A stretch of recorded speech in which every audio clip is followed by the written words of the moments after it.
So this is a start of. I'm not really gonna make a video at the moment, but this is just an early prototype for my hybrid Ninkilim. So he's basically a rodent hybrid. Like he's supposed to be way taller at this point. Rearing up, he's supposed to be like about like 7-6 meters, probably around here at this point. Like he's basically a high estimate ground sloth. So Ninkilim is about like, from my current estimations, 11 tons. Because like high estimate ground sloths are around like 7 tons. So you'll understand later why I turned this 7 tons into approximately 11 tons. So let's continue with the base genome. The base genome is a mix between capybara and ground sloth. So mostly herbivorous. So yeah, that's like the start of this stuff. And so let's start with the first thing. We'll talk about the large major adjustments. So the first large major adjustments are around this area right here. And like everything in this circle, it includes the T-Rex and the Arctotherium. So major adjustments would be from the hedgehog. It's mostly for its body spines. This was chose over porcupine due to these actually being shock absorbers.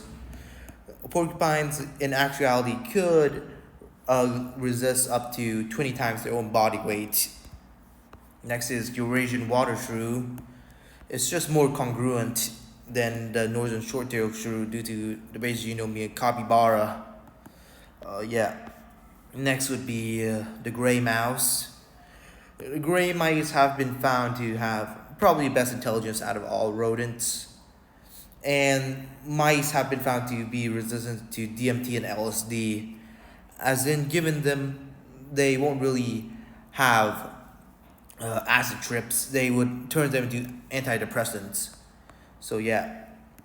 Next would be the white rhino. The white rhino is more congruent at this point. This is them being more social. So white rhino is mostly here for like two parts: its skin and its hump right here, and some anatomy at the skull.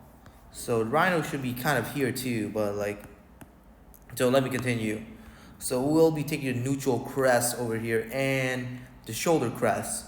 It basically creates muscle connections between the neck and the body and the head, making the head more stable and probably more force. And the skin of rhinos, they have an interlocking system. Basically, it's very keratinized and has interlock that makes it way more durable than animals its own size. And this is pretty thick hide. So after this, we have the leopard seal.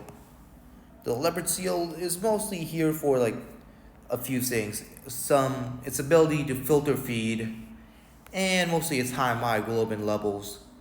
So basically, Ninkilim. So let's say this is Ninkilim, right? This is the rat boy. His body would be full of myoglobin and hemoglobin, which causes his flesh to be really red, which is actually a pretty good store of oxygen for the leopard seal. Other than this, like, other than that, we'll have like the bully whippet. This is a dog breed. This was give our animal the ability to pant. But the bully whippet is also special due to them having double the body mass, or like muscle mass compared to dogs their size. Usually, bully whippet is 40 pounds, but like the muscular ones goes up to 60. So it's a 50% body weight boost. So this turns like this 7 tons into 10.5. Oh yeah, and plus I give him a tail. It's like mostly similar to a T-Rex, and what we have here is a kangaroo mice. It's just an extended T-Rex tail. So it's about 500 kilos. It's mostly for stability. Other than that, we have the New Caledonian crow. So birds have like air sacs in their body, and this also contributes to the brain. Pretty intelligent creatures. And birds have very strong pectoral muscles, pound per pound. So birds would usually, so it will mostly contribute to its already very buff pectoral muscles. And this will use the marine iguana. Again, very congruent. A lot of these animals could actually swim pretty well for what they are.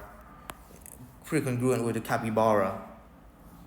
So maybe our iguana would basically replace all the alpha keratin in their body with beta keratin. So yeah, so even in the claws, and even in the claws, and even in these spines over here, and even the skin. This would really enforce the rhino skin. Other than that, we'll add vampire bat. The incisors are useless, but we'll only take it for its ability to reallocate iron across the body. So it works in tandem with the Eurasian water shrew, and basically enforces the skin and enforces the teeth and claws. So claws will be, oh yeah, let's talk about the claws.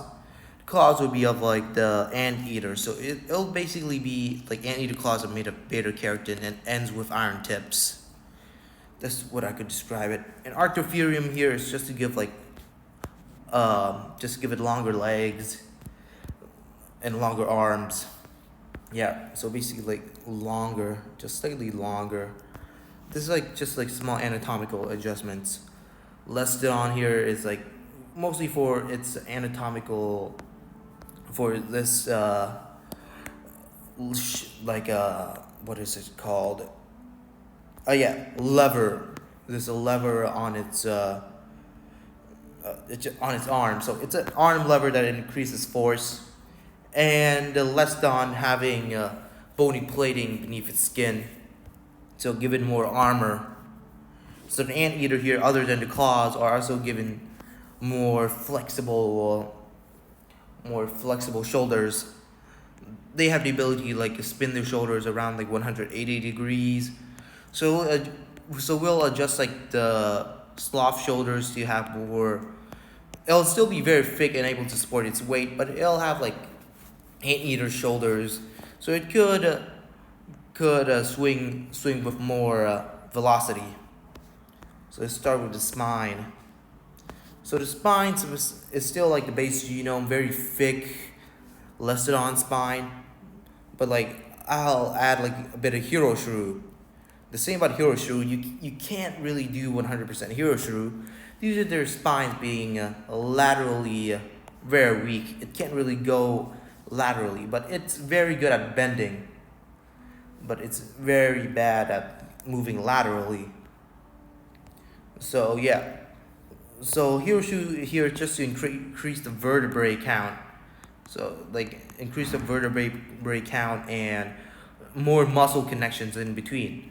There's actually been research, their spines are actually very robust, very strong, while having high vertebrae count, and their spine muscles being actually stronger than animals their size. Or that will use otter. So otter's very extended over here. Since they're also a spine and skull contributor, usually mustelids in the weasel family would have a lot of spine muscle connections, increases a lot of flexibility between their spines and create more strength. Or in that their spines also have some disc in between that increases flexibility. So let's start with the skull. Let's start with the Tasmanian devil. The Tasmanian devil, this skull would, a lot of animals in this genome would only be here to increase some parts of the skull. So Tasmanian devil here is a base skull. So let's say this is a skull, right? We already have a skull graph for Ninkilim already. Let me get it. There's a skull graph. So yeah, here's the skull. So let me continue. So the skull contributor here is mainly the Tasmanian devil, and you can see the iron teeth over here by the Eurasian water shrew. And the lower jaw is more contributed by the Eldontodon, and this neutral crest over here, which gives more muscle connections, is by the Eldontodon. So other than that, otters also have extended skulls, and this is the rhino's neutral crest. So it has an extended rear skull and a temporal fenestra over here for more muscle connections. By that, it'll be able, because it has twice the amount of muscle mass, that muscle mass needs a lot of place to connect to. So the temporal fenestra, an extended rear skull, a more exaggerated sagittal crest, more muscle connections on the lower jaw, and the neutral crest, which also connects to its spine over here, which is also very modified. So yeah, that is the basic understanding of the skull. The temporal fenestra is from the T-Rex. Is that the T-Rex also contributes mostly its eyes, its senses, and its gastralia over here. So like T-Rex isn't a bite contributor because the Tasmanian bite has a higher BFQ, is bite force quotient. So by that point, a Tasmanian devil bite, if you upscale to the size of a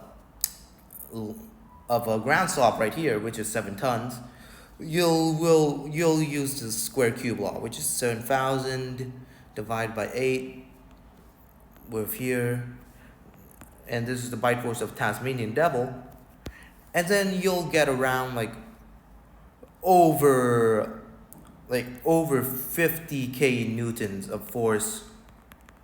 And then you have to count with the bully whippet, which it has like a 50% has a 50% body weight increase, but it has a 100% force increase due to more muscles being attached. So if you give it a 2 and account for a square cube law, it becomes around 80,000 newtons. And again, a Ninkilim's bite, he'll also use phylocolio for the incisors. So the incisor of the phylocolio will work in tandem with also the capybara and the gray mice, which use their incisors too. So these incisors will continuously grow throughout their life and will continually sharpen. And similar to shrews, they also have very fast twitch muscles. So they could actually grind these incisors against their prey a lot while being coated in iron. So this is the skull. Account for all the muscle attachments. It'll be around 80k newtons. So yeah, Ninkilim could exert pretty much that while being around 11 tons. So let me continue. So now minor anatomical adjustments. Mostly the blue wildebeest. It's mostly for more easily using their muscles. They have a 62.6% muscle efficiency, as in they don't waste their energy, and they could last longer in a fight. And their muscles mostly allocating its energy towards actually using the muscles instead of creating heat. Next is the ground squirrel. The ground squirrel, this is mostly for congruity, but they also have the ability to go into torpor, which is completely paralyze their body and go cold, or they could increase body heat a lot. So yeah, Ninkilim has an ability to control his body heat. The skunk here is for the anal glands, so he could rear his tail up and probably spray. So yeah, pretty deadly. Next is the kangaroo mice. The kangaroo mice is just for if neurotoxins get in his body will react by shutting down its pain receptors, basically creating its own painkillers. That's how it works. Other than this, we have the kangaroo mice, which has very strong tendons. So yeah, that's the kangaroo mice.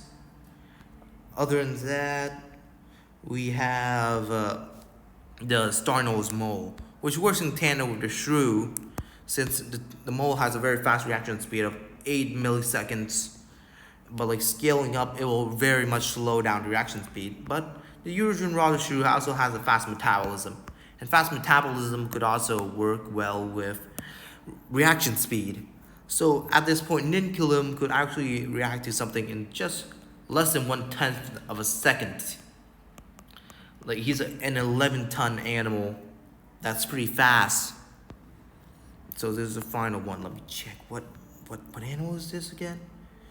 It's a spiny rat. The spiny rats are special since they have a sort of regeneration ability, as in they have the ability to regain muscle strength pretty fast, and could heal cartilage, could heal muscle, could stop bleeding pretty fast. So this is a pretty good healing factor for Ninkilim. So in all, this is basically the explanation for Ninkilim. He could also, due to him being bipedal and pretty good muscle efficiency, he could actually run probably faster than an elephant, which is like still above 25 miles an hour. Still above that. And him having like a better stance for running. So yeah, this is basically Ninkilim. Crazy bite force of like 80k newtons. Probably above 80k newtons if you check the back of its jaw. And probably could exert a lot from its fangs over here. So yeah, it'll have the biting style of between the T-Rex, the Tasmanian Devil, and the Shrew, which is pretty insane. He's an omnivore, and yeah, that's pretty much it. Also, he could actually survive sauropod stepping on him, or even trampling him. These like porcupine spines and a hero shrew working together. It's basically a crazy shock absorber. Yeah, his body is very shock absorbent. So yeah, here's the idea of Ninkilim, and he's great to like fight Lucy. I just like think Lucy has a good chance of killing him, you know, but like I like again like he's pretty strong. So this is my entry to defeat Lucy. So yeah, hope. So yeah, that's it.